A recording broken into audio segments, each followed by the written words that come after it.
Hi viewers, I'm here with my first book overview and review. I've chosen this book, Measure What Matters by John Doerr. This book is all about goal setting and this would be very useful for entrepreneurs who are starting business. And OKR stands for Objectives and Key Results. That's a simple idea that drives 10x growth. And why this book? This book was given to me by my organization to read, and so I thought how many of them are going to read, and probably it would be helpful for those who are yet to start to read this book. And I thought of giving you an overview of this book, and that's why this video. And this book is written by John Doerr, who is a venture capitalist,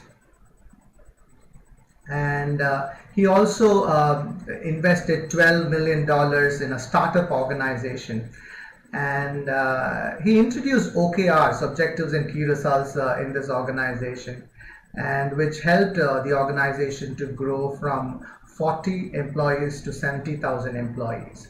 And I'm sure that this company has changed the world now. I used to say earlier it was BC and AD, before Christ and not Domini, as that's how era was divided. And now I call it BG and AG, which is before Google and after Google. So that's the company that he invested in. And so Larry Page is a good friend of John Doerr. It all started when John Doerr delivered a lecture at Google on OKRs, on objectives and key results. He differentiated between important key goals and trivial ones, and so also talked about wildly important goals, the stretch goals. So that's the reason. So since Google grew and probably benefited out of OKRs, Larry Page himself wrote the foreword for this book. So foreword was written by Larry Page. You should grab this book to read. John Doerr goes about saying that one of the biggest mantra is ideas are easy, execution is everything. So how do you execute an idea? And an idea should become objectives, and each objective can have as many key results as well. So what molded John in Intel and saved him at Sun Microsystems was OKRs. He learned from Intel, from the father of OKRs, who was Andy Grove. He used that, whatever he learned in Sun Microsystems. So he also talks about that it is not a silver bullet, and it's not a kind of a solution for everything. Along with fundamental sound judgment, strong leadership, and creative workplace, OKR also works. It is kind of it adds to it. So objectives are nothing but articulating the what to be achieved. So it has to be very significant, concrete, also action oriented and inspirational as well. Now every objective will have as many key results. If you break down that goal, there could be many key results to how to achieve that goal. So it is the how part, and it has to be benchmarked and monitored as well. So it's a kind of a pathway that you go, and it keeps telling us whether have you reached the objective or not. Now it has to be specific, time bound and aggressive. When I say aggressive, it has to be realistic as well. Now, one of the most important aspect of key result are numbers. Without numbers, then it is not a key result. So that's exactly what OKR stands for. Now, the most important aspect is there has to be conviction and buy-in from the top management of the organization. And OKR is like a Swiss knife with all sorts of tools for the organization to drive growth. It helps in focusing and committing to priorities. High-performing organizations focus on most important goals and tasks.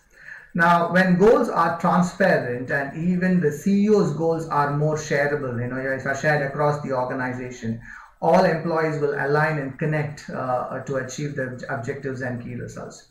And it has to be driven by data. There is a more responsibility to quantize every key result. Periodic checks by tracking accountability has to be done as well. It also stretches us to get amazing results, motivates us to do better. So moving away from annual performance appraisal cycle to continuous performance cycle, which helps in communication, feedback, and recognition. So CFR is another short form which stands for communication, feedback, and recognition.